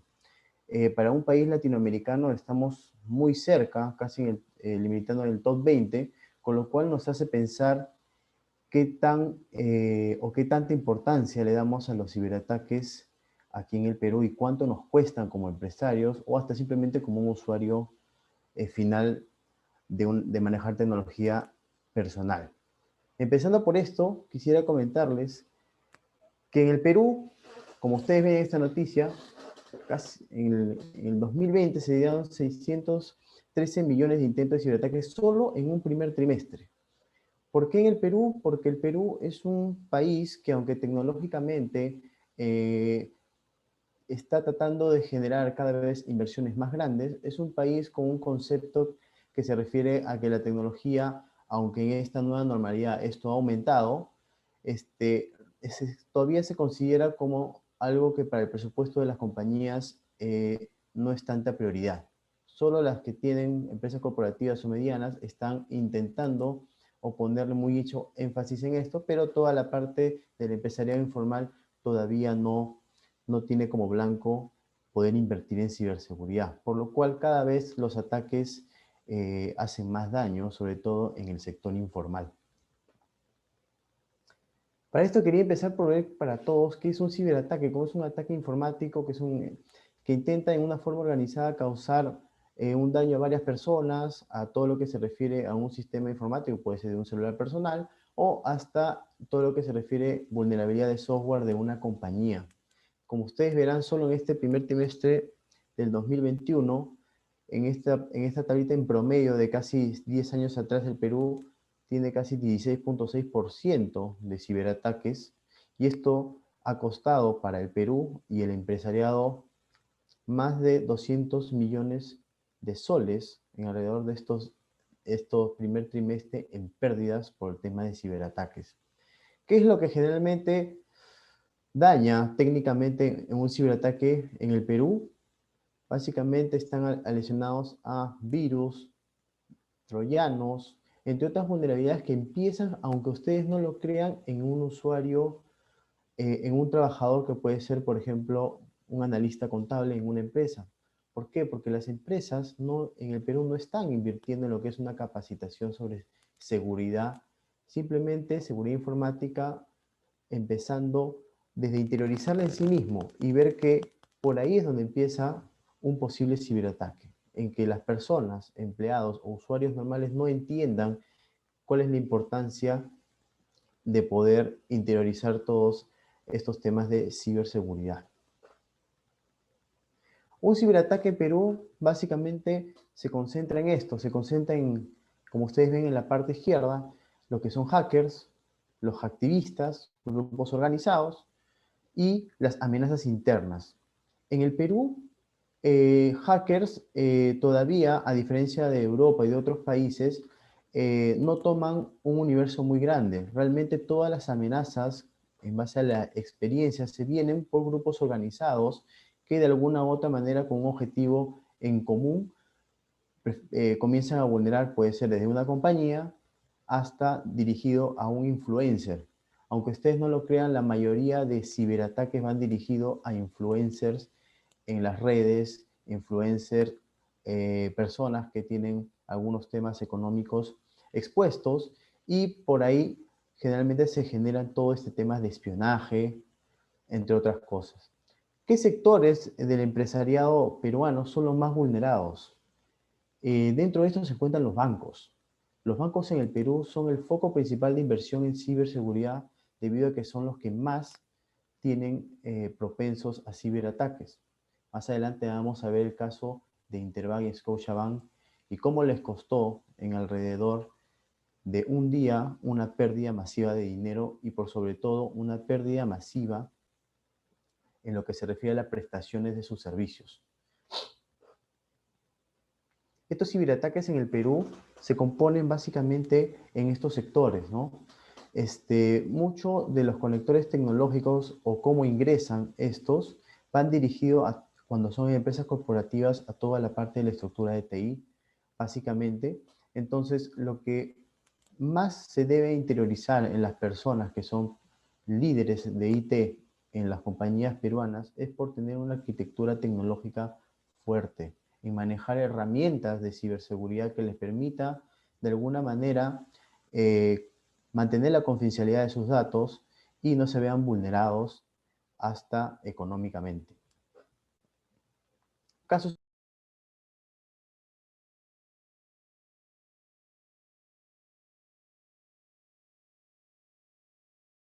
que, tal cual les comenté, hacían lo siguiente. El Scotiabank y el Interbank son dos bancos muy importantes en el Perú. Estos bancos, aunque ustedes no lo crean, pasaron un día sin poder atender a nadie. Las redes convulsionaron, sobre todo los usuarios, que de alguna u otra manera querían realizar transferencias, querían realizar de alguna manera pedir sus estados de cuenta o algunos temas, y tuvieron una exposición muy dañina, sobre todo en LinkedIn y entre otras redes más. ¿Cómo empezó esto? Todo esto empezó con un tweet de una persona que se llama Luis Barragán, el cual comentó que acababa de ir a la agencia Scotiabank de la Avenida El Arco y que tuvo un problema masivo en el sistema, por lo cual no lo pudieron atender. cuando él solicitó mayores explicaciones, le comentaron que había habido un daño en el sistema. Pero esta persona no solo se quedó ahí, sino que quiso ahondar más en el tema. Y cuando ahondó en el tema, realmente se dio cuenta que no solo era él, sino que había una masiva queja de los usuarios. Entonces, cuando comenzó de alguna manera a interactuar más en lo que había pasado y en el tiempo se generaron las noticias, decía que el Scotiabank del Perú, aunque ustedes no lo crean, había sufrido un ciberataque. Ahora, estos dos bancos invierten mucho en ciberseguridad y ustedes me dirán cómo han sido vulnerados. Y en realidad lo que pasó es lo que les comentaba.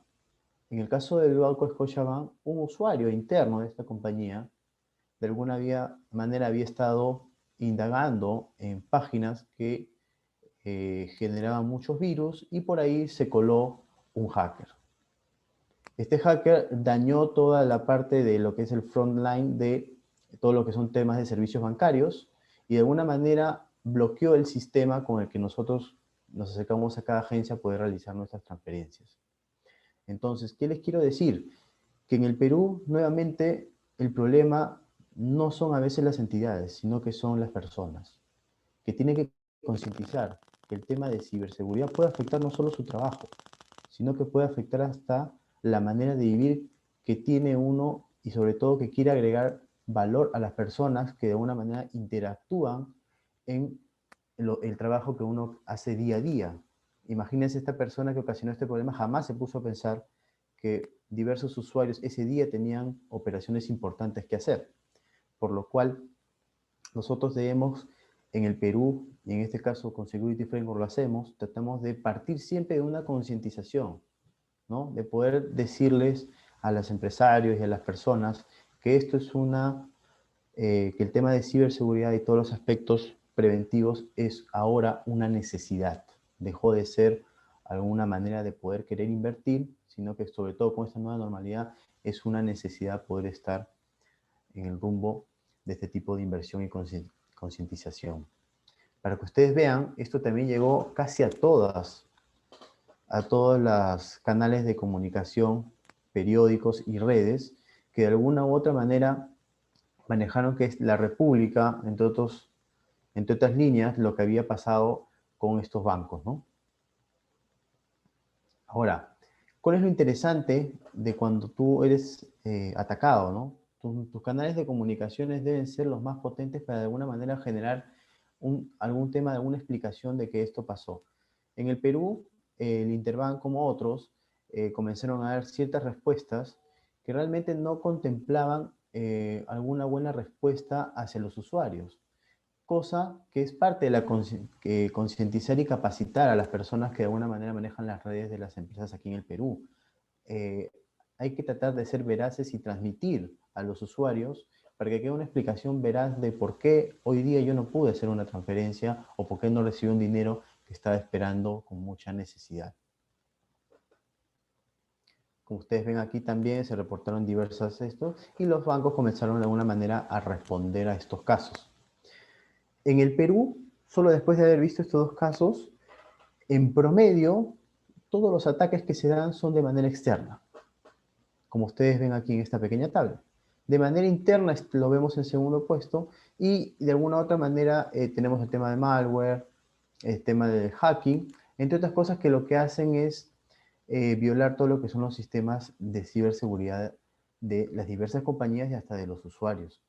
El Perú es uno de los países que más ataques a los móviles tiene, debido a la informalidad de estos, debido a que, aunque no lo crean, en el Perú el sistema prepago sigue siendo mucho más amplio que el sistema postpago. Entonces, es ahí donde el usuario peruano tiene que tener una concientización de cómo usa su celular y de cómo le da una puerta abierta a los temas de ciberataques. Pero existen herramientas que en el Perú lo que hace es ayudar a prevenir esto.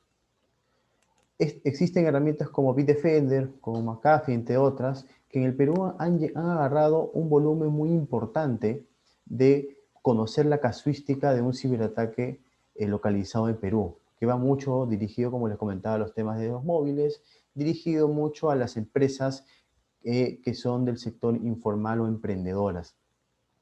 Entonces, este tipo de herramientas lo que hacen es de alguna u otra manera, el endpoint, que puede ser una máquina en una bodega, simplemente nos ayuda a poder generar una visualización y una respuesta ante el ataque, ¿no? Estas herramientas, de alguna u otra manera, también nos ayudan a dar una perspectiva distinta, en lo cual el usuario que no puede conocer mucho de temas informáticos, sea muy fácil de poder manejarla y poder de alguna u otra manera solucionar su problema. En Security Framework estamos muy comprometidos con este tema. Nosotros manejamos muchas de estas herramientas y de alguna manera le hacemos sentir a los usuarios y a las empresas peruanas que no están solas, que existen empresas que de alguna manera las pueden ayudar de manera preventiva y post ataque a sus diversas maneras de operar. Comentarles que en el Perú el modelo del SOC es un modelo muy usado. Casi todas las empresas corporativas del Perú tienen un SOC de alguna manera que les permite 24/7 poder generar alertas sobre cada recepción o cada posible ataque que se tenga. Este modelo en América Latina ya muy usado y más que nada iniciado en Europa, en el Perú cada vez toma más sentido, por lo cual esto que les estoy enseñando sirve de concientización para, si ustedes trabajan en una empresa corporativa, iniciarse en este proceso de tener un SOC, que de alguna manera es una garantía de que siempre van a tener un nivel de respuesta ante un ciberataque. Este tipo de opciones también pueden irse al modelo masivo de las empresas informales, pero de alguna u otra manera en el Perú está iniciándose cada vez con más fuerza en lo que se refiere a las empresas corporativas. Solo comentarles unas conclusiones para terminar mi ponencia, es que el Perú, aunque ustedes no lo crean, se basa el primer punto de seguridad en las contraseñas. El usuario peruano es alguien que usa o de alguna manera maneja su información confidencial con cualquier asociación de palabra que pueda ser hasta el nombre de su hijo, porque no tiene muy conceptualizado el tema de lo que se refiere a los ciberataques o a la ciberseguridad. Segundo, la seguridad móvil. El peruano que más se ve de alguna manera minado es por los temas de los ataques que hay a los móviles. Son muchos los móviles que de alguna manera se encuentran contraseñas bancarias, entre otros, y de alguna manera se pueden ver vulnerados mucho por esto. Por lo cual la conclusión es que si estamos en una compañía corporativa y pagamos una línea corporativa a todos los empleados, hay que concientizarlos en el uso de esta, ¿no? Primero, y en el sector informal, manejar temas principales como la concientización de que un aparato móvil puede ser la puerta para el ingreso de un hacker o de alguna vulnerabilidad tecnológica.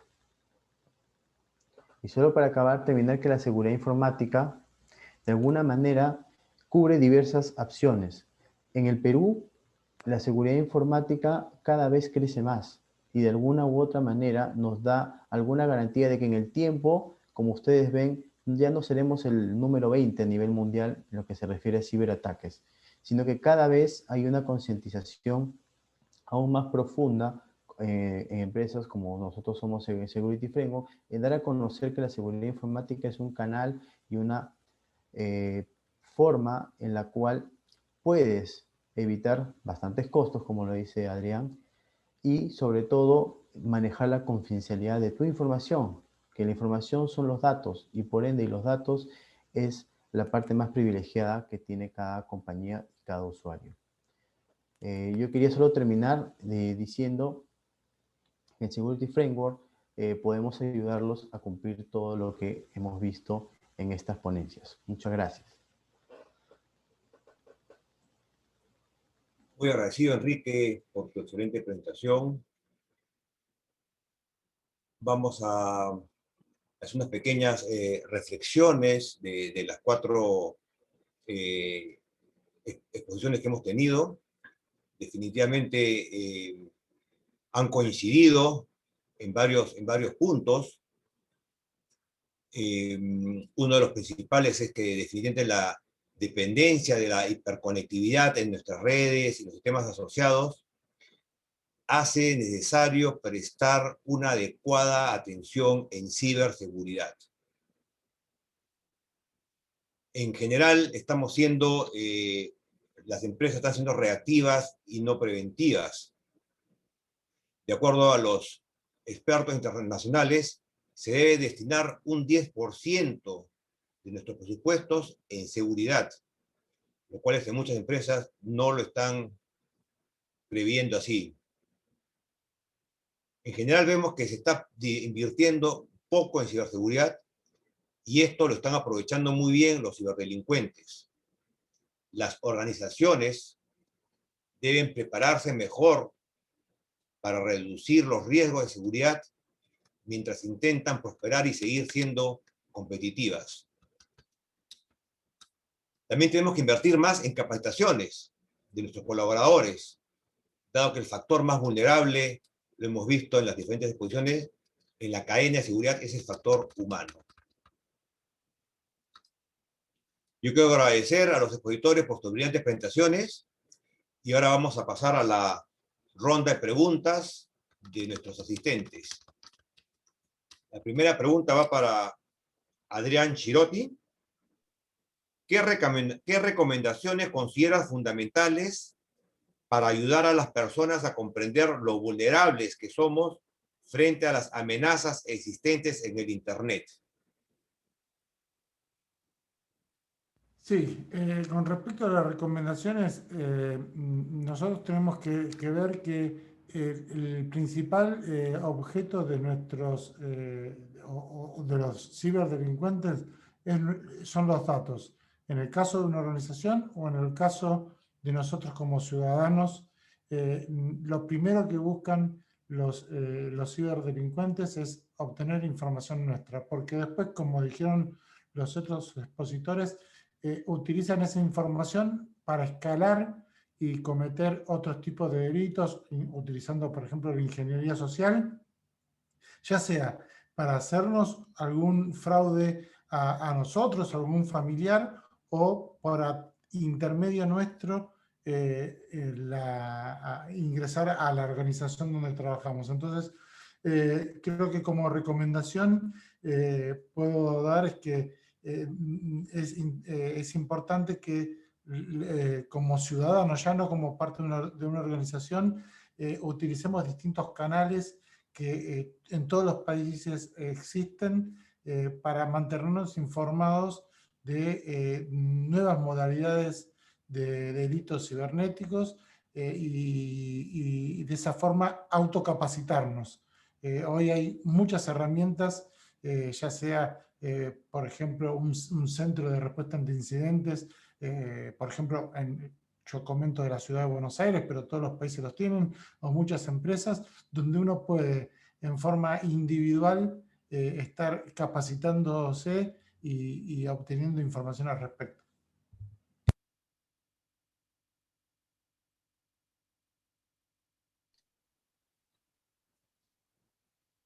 Siguiente pregunta es para Ricardo Contieri. Brasil es un país referente en el continente sudamericano en el uso y acceso a Internet, y también un país objetivo para los ciberataques.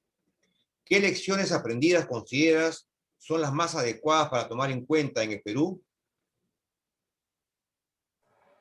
Hola, Eugenio, gracias por la pregunta. Bueno, nosotros tenemos las deficiencias. Brasil lleva todos los problemas que lleva Latinoamérica, en general solamente en más grande escala. Entonces, las personas siguen siendo el factor principal, crucial de cualquier actividad de seguridad. Nosotros tenemos acá un dito que lo dice que la rejilla solo se coloca en la ventana después que el ladrón ingresa a la casa. Entonces, no sé si eso lo hace sentido en español, en castellano, pero eso es lo que nosotros decimos aquí en Brasil y los empresarios ainda siguen sin mirar de una forma preventiva para la cuestión de la seguridad. Entonces, la sugerencia y algo que siempre nosotros como, bueno, los expertos, los consultores que apoyan las empresas, hay que hacer es una concientización para que todos lo sepan, que es importante que lo hacen los investimentos en prevención. Una otra expresión que hablamos, un poco que lo viene también del compliance, es que yo dije que hacer compliance es caro, pero no es pero lo que es caro es no hacer el compliance. Entonces, un poco de que lo he dicho también en las exposiciones, con la operación Car Wash aquí en Brasil, que tenemos allá, que culminó con la prisión del presidente Lula. Nosotros aprendemos, bueno, siempre seguimos haciendo los mismos errores, pero prevenir es mejor que remediar. Entonces, eso sigue siendo un mantra que hablamos siempre y que, bueno, hay que ser un directivo para seguirlo. Pienso que es eso, pero si hay alguna otra pregunta, estoy a disposición, claro. Gracias, Ricardo. La siguiente pregunta es para Jonathan Gutiérrez. Son las personas quienes generan las mayores vulnerabilidades frente a los ciberataques. ¿Qué opinas de dejar la seguridad en manos de expertos? ¿Coincides en que las inversiones con carácter preventivo son siempre más relevantes a las inversiones de carácter reactivo? ¿Qué nos puedes hablar de la experiencia colombiana? Hola, sí, claro que sí, o sea, el problema y la frase que acaban de decir ahorita en Brasil de la reja, aquí se entiende exactamente lo mismo. Siempre se actúa después de que pase el primer incidente y lamentablemente así es como hemos llegado a las corporaciones. Pasa un incidente y ahí estamos para prevenir hacia adelante.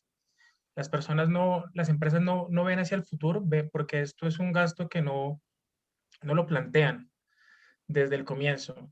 Y pues lamentablemente no plantearlo, no estipularlo en su plan de negocio, se convierte en un gasto muy duro porque hay que recuperar el daño que se tiene y después implementar lo que se debe haber hecho del comienzo. Entonces es bueno ese paso seguro hacia la capacitación y hacia pensar en seguridad en todo el ámbito que se haga.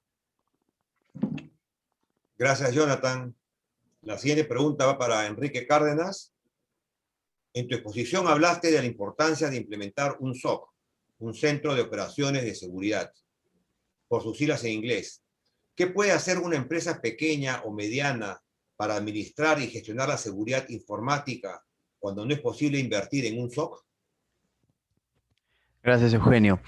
Sí, es muy importante, sobre todo como les comentaba en la exposición, que en el Perú el sector mediano y el sector informal y pequeño no pueden optar por obtener un SOC, por lo cual las capacitaciones, las herramientas de código libre y otras herramientas de algún costo que sea accesible para ellas son el inicio de poder concientizar a todo el empresariado pequeño y mediano de que la seguridad ya es una inversión y la deben ver como un activo, porque en el futuro lo verán como un gasto.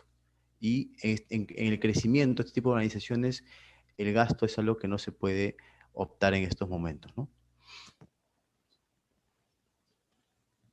La siguiente pregunta es para Ricardo Contieri. ¿Cuándo considera que una corporación debe llamar por ayuda ante un ciberataque? Bueno, es una pregunta muy importante, porque si nosotros no estamos hablando de un ambiente preventivo, la sugerencia es que, bueno, si la empresa que los profesionales de tecnología o de compliance, conformidad, ya lo tenga un plan listo, entrenado para conectar con sus proveedores de ayuda. Entonces, dibujar un plan, puede ser en una reunión allá, oiga, ¿cómo lo va a manejar un comité de crisis, por ejemplo? ¿Quiénes son las personas claves? ¿Y quiénes son los consultores que nosotros ya conocemos, que vamos a llamar cuando llega la situación? Entonces, hacer el plan para que ya tenga todo un procedimiento listo para, oiga, si tengo un incidente, que ya lo sé cómo manejarlo. Entonces, hacer el plan es el primer paso. Pero claro, la idea es que llamen los consultores antes. No espere para que llegue en un momento de crisis. Va a ser más caro, como lo dije mi colega ya, manejarlo él internamente. Un otro punto también que vale la pena mencionar es que una cosa muy común que miramos a todos los momentos de crisis en las empresas es que lo empiezan a hacer la investigación sin utilizar expertos. Entonces, esto para cuando llegan al final, al término de toda la investigación, ya hay problemas con las pruebas. Entonces, ¿cómo lo he obtenido? Las pruebas y la calidad de ellas. En corte, se lo vaya a llevar en corte y, bueno, empezar una pelea, una disputa con quien sea. Puede ser la competencia, puede ser una otra contraparte, un individuo, un empleado. Las evidencias ya están, ya no están más firmes, ya no son más sólidas, porque ya lo he cambiado los datos o qué sea. Entonces, la recomendación es que lo más temprano posible y, bueno, no se olvide de la prevención. Pienso que sea en esta idea. Gracias, Ricardo. La siguiente pregunta es para Jonathan Gutiérrez. ¿Qué tan importante es manejar los riesgos de ciberseguridad en un sistema de gestión de seguridad? Claro, es súper importante. Los riesgos se tienen que evaluar en el SGSI, en el Sistema de Gestión de Seguridad de la Información. Se tiene que contemplar y todo tipo de riesgos. Es un muy buen plan de acción preventivo, evaluarlos y tener enterado a las distintas áreas en la corporación para que pues, se ejecute algún plan de acción y si llega a pasar algo malo, pues ya está avisado el que tiene la idea del negocio de, hey, este es el riesgo y qué tan probable es, pues evaluémoslo y generemos un plan de mitigación y de acción en contra de este riesgo. Gracias, Jonathan. Hay una pregunta genérica. ¿Quién podría darnos más luces sobre el impacto de la ingeniería social como el primer escalón en la cadena de ciberataques?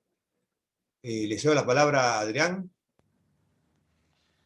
Sí, Eugenio, a ver, la ingeniería social es, digamos, es la herramienta fundamental para justamente atacar a la capa 8, al usuario final, al factor humano, porque es justamente el elemento más débil de la cadena y hay gente que realmente se especializa en meterse en la mente de la persona a la cual quiere atacar. Y el problema que tiene la ingeniería social es que cuando se hace bien, uno no se está dando cuenta que le están tratando de, por decir así, leer la mente por diferentes medios. Porque la ingeniería social no solo es a través de una llamada telefónica o de un mail, es decir, hay tantas herramientas que uno puede ser, digamos, atacado por distintos vectores, que es fundamental y es, te diría que el 95% de los, por ejemplo, los ataques persistentes y avanzados, los APT, empiezan por alguien que brinda información que no tenía que haber brindado, como mencionaron anteriormente, puede ser en la charla de un bar. A ver, si yo, por ejemplo, sé que gente que está en el equipo de seguridad de la información de una organización que quiero atacar todos los jueves, va a un after office, ahora bueno, ahora está complicado por el tema de la pandemia, pero sé que va a tomar un café, una cerveza a tal lugar, y es el ámbito ideal para plantar una persona y sacarle información por diferentes medios, pero realmente es una herramienta muy útil, básica, y el impacto que tiene es enorme porque generalmente un dato que puede ser menor o que uno piensa que es insignificante para el atacante y para gente que se especializa en esto, le da una, como se dice, la punta del hilo del ovillo para empezar a tirar y después concretar un ataque. Muchas gracias, Adrián. ¿Alguno de los depositarios quisiera complementar esa respuesta? Eh, Sí, pues definitivamente la ingeniería social es un factor, así como lo mencionan, de que pueda estar pendiente a alguien, de dónde va el grupo y hacer seguimiento y sacar información allí. A nivel de la empresa, podemos verlo desde el otro lado, como una ingeniería social positiva en el sentido de si yo tengo factores de bienestar, si tengo encuestas de estrés, si cuento de mis áreas sensibles, no sé, si yo como empresa me entero que mi área de crédito maneja, no sé, en las encuestas de satisfacción contra la compañía está mal, pues me debo preocupar por ellos, porque ya evidenciamos que el 30% de los ataques eran internos. Entonces, ni siquiera ingeniería social, era un tema de alguien que esté molesto pueda llegar a torcer su pensamiento. Y ok, el que no está molesto, pues puede estar distraído y ahí también puede caer. Entonces, es bueno atacarlo desde la empresa, teniendo en cuenta esos factores y el comportamiento humano, cómo poder yo ayudar a esas áreas y pues preocuparme más por esas áreas sensibles, factores generales, para que estén preparados y obviamente la capacitación, súper importante.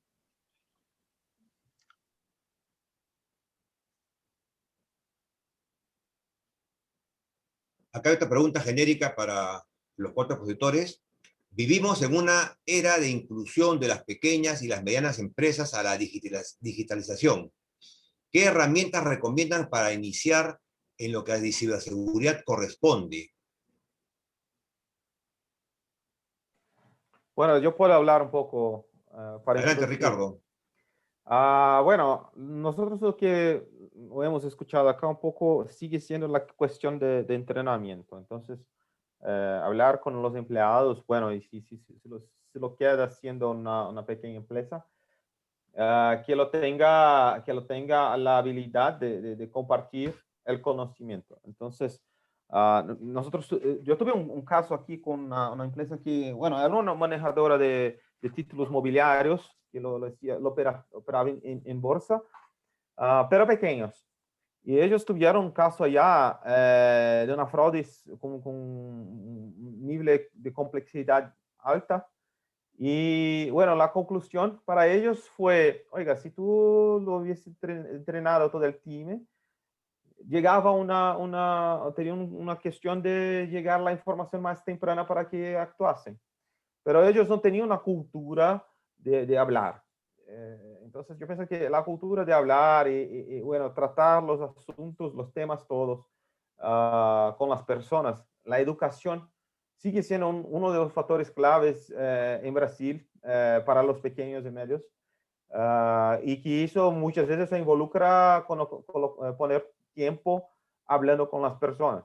Entonces, empezar a hablar y tener el turn de top, que lo dice también, creo que Adrián lo he hablado acerca del turn de top, para las medias empresas también son factores de suceso. Entonces, un poco de poner la cultura de que es importante hablar del tema y tener el patrocinio de los dueños de la empresa, son factores de suceso que no necesita un invertimiento muy grande. Esa es la sugerencia que tenemos acá. Sí, Eugenio, yo Adelante, quisiera Adrián. algo a lo que decía Ricardo. A mí unas cosas que me dio mucho resultado es cuando vos hablas o le llegás a la gente con temas de problemas de seguridad personal, cuando le hablas de temas de qué le pueden hacer ellos a través de una vulnerabilidad de un aplicativo, de un celular, o con cosas concretas personales. Después de ahí, después ir hacia los problemas de la empresa es más fácil, porque muchas veces cuando la gente va a una capacitación sobre ciberseguridad y vos le explicás desde el punto de vista de lo que le puede pasar a la organización, como que muchas veces, no te digo que te cuesta, pero la gente capaz no se involucra tanto. Ahora, cuando lo involucras desde temas que le pueden pasar a ellos, después es más fácil escalar y llegar a temas relacionados a la organización. Yo quería agregar un poco, Eugenio, aterrizando esto al Perú. En el sector informal mediano, aunque ustedes no lo crean, la forma de exponerles, tal cual lo dice Adrián, es por los temas personales, que ellos interioricen la parte de la seguridad. Pero aunque ustedes no lo crean, hemos encontrado casos que hasta para ellos un antivirus, que creo que es la capa más básica, no es de importancia para sus compañías. Es por eso que en el Perú, parte de la concientización que se debe hacer, concientizar a las personas, debe ser sobre la seguridad de una manera personal. Creo que es el mejor camino para que ellos puedan entender que esto es parte de una inversión también de manera corporativa o empresarial, ¿no?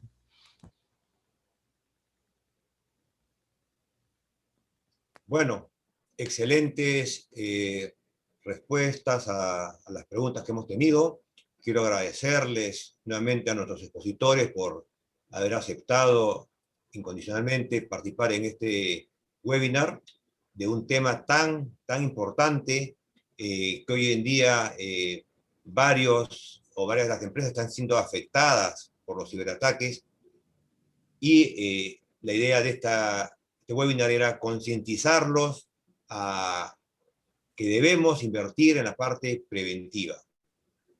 A nuestros participantes también agradecerles por su presencia y les cedo la palabra a Martín para la despedida final de nuestro presidente de ASIS.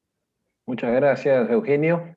Muchas gracias, Adrián, Jonathan, Enrique. Muito obrigado, Ricardo, sus palabras. Y realmente es un gusto estar con excelentes profesionales como ustedes, aprender más. Y como bien comentan todos, esta es una cultura predictiva y tenemos que estar en un paso adelante, más de 100 pasos adelante para mitigar estos riesgos. Y también comentarles que en ASIS tenemos un comité de ciberseguridad y ver de compartir con grandes colegas y amigos como ustedes. Muy buenas noches por la invitación. A nombre de ASIS le agradecemos nuevamente a Eugenio y a todo el gran equipo por su invitación y nos vemos la próxima. Muchas gracias y buenas noches. Invito a todos a abrir su cámara para una fotito de recuerdo.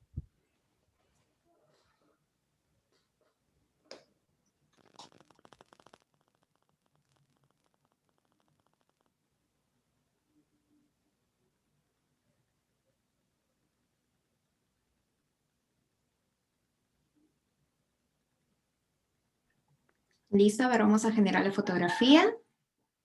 A ver, Claudita. Listo, muchísimas gracias. Listo, nuevamente a nombre de Security Framework, a nombre de ASIS Perú, muchas gracias por su participación y será hasta hasta un nuevo tema que nos reúna nuevamente en estas aulas virtuales.